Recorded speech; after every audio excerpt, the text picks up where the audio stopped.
Hey guys, this is Ray for PhoneArena with a review of the new LG Optimus L3, which is a new phone designed for those consumers who are on the lookout for a budget-oriented offering. The interesting thing about the L3 though is that it's still designed in such a way that it doesn't look dirt cheap, although it still should come with an affordable price tag. So all in all, the LG Optimus L3 should be for those people who don't want to spend so much on a new handset but still want a phone that looks relatively appealing. And for the most part, we think that LG has done its job well with this pretty characteristic rectangular shape that the device has. On the front side we have a 3.2 inch screen, which isn't that bad even considering today's standards, at least for this segment of the market. Unfortunately, the resolution is only QVGA, which means 240 by 320 pixels, so it's very easily seen that this display is not very easy to look at. There's a lot of jagged edges here. Text is not clear, not that easy to read. To top it off, the viewing angles are pretty poor, and the colors, of course, are not spectacular as well. So all in all, this display kind of ruins the whole experience of using this phone for anything more than making phone calls and typing texts. Do not expect any fancy materials with the design of the LG Optimus L3, although it does have this metallic element here surrounding the camera, which looks pretty nice. As a whole, the handset is pretty decent and looks better than your average low-end Android smartphone, especially in its white variant, which makes it somewhat elegant. A good thing about the phone is that all the physical keys, which includes the home key here, the volume rocker here on the left side, as well as the power and lock key here on the top, function very well and react very nicely to the touch. The LG Optimus L3 runs the Android Gingerbread 2.6 operating system, but it has the Optimus UI interface on top, which in this case is more of a graphical customization rather than functionality overhaul, although there are some additional goodies here and there, like these settings here which let you toggle Wi-Fi on and off, Bluetooth, GPS and such kind of stuff. There is also this music player which is embedded here. One thing we don't like about this interface is that it keeps the main menu in the form of this vertically scrolling list, which in our opinion is not as easy to organize compared to if you have horizontally scrolling pages, for example. On the bright side though, you have the ability to create these subcategories like downloads here, which will let you organize your stuff a bit better, but will require some additional actions. Thankfully, you shouldn't have a problem installing a lot of applications at the same time with this budget phone here, because it actually features 1 GB of internal memory. And another good thing in terms of its hardware is that it has an 800 MHz processor, which achieves a pretty decent performance. We didn't have any problem playing 3D games like Temple Run, for example, or Fruit Ninja, and some of the classics like Angry Birds. So we're pretty pleased with the performance of this handset. As you can see, there's no significant lags here or missed frames.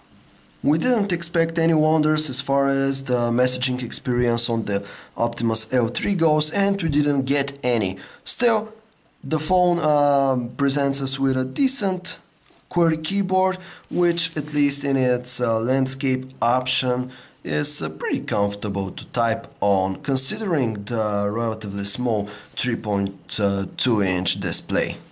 Due to the extremely low QVGA resolution, web browsing with the LG Optimus L3 is not a very comfortable thing to do, not very pleasant to do either. There is still some well-known goodies like pinch to zoom. You can pan the page while doing pinch to zoom, so the controls are pretty decent, but actually reading the content is not as easy to do here.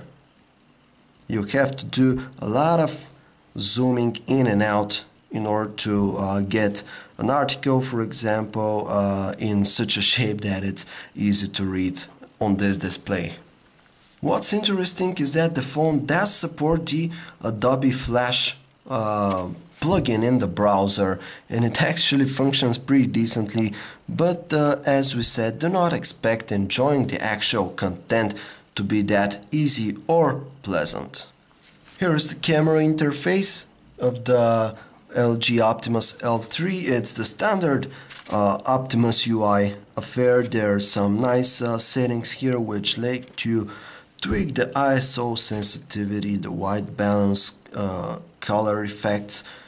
There's a timer for the photos, such kind of stuff. You can also change the resolution here. The maximum is 3 megapixels, which is usually a resolution that allows you to take some pretty decent photos, but not really in this case, because the photos were somewhat soft. They didn't have any fine details, and colors were especially lifeless. The same observations are valid for the indoor shots, especially when there is no LED flash, so those results are actually quite poor. The good thing about the video recording here is that it's done at smooth 30 frames per second, so the video is pretty fluid, but unfortunately it's limited to a resolution of 640 by 480 pixels, which is VGA resolution, so the quality is quite poor on the whole. The music player of the Optimus L3 is the standard Google Android gingerbread music player, nothing special.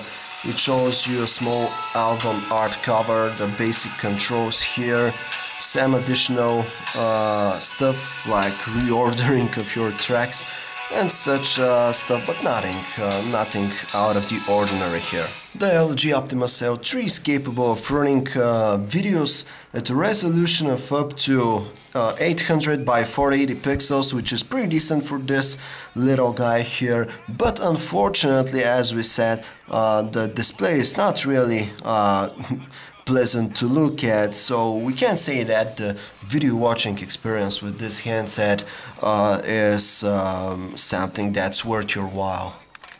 Usually we expect such low-end devices like the Optimus L3 here to have a pretty decent phone call quality, but this is not the case with the L3, unfortunately, because its earpiece and microphone perform quite poorly. Overall, we didn't find any major problems with the LG Optimus L3. It functions as advertised, it looks good, better than the typical low-end Android smartphone, and it functions quite smoothly.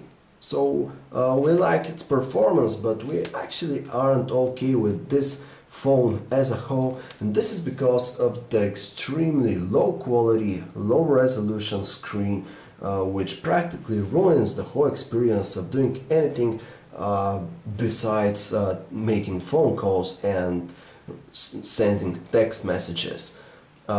This is a compromise that the phone makers usually do with their low-end devices, and many of the times we're fine with this, but not this time, and this is because the handset is somewhat overpriced.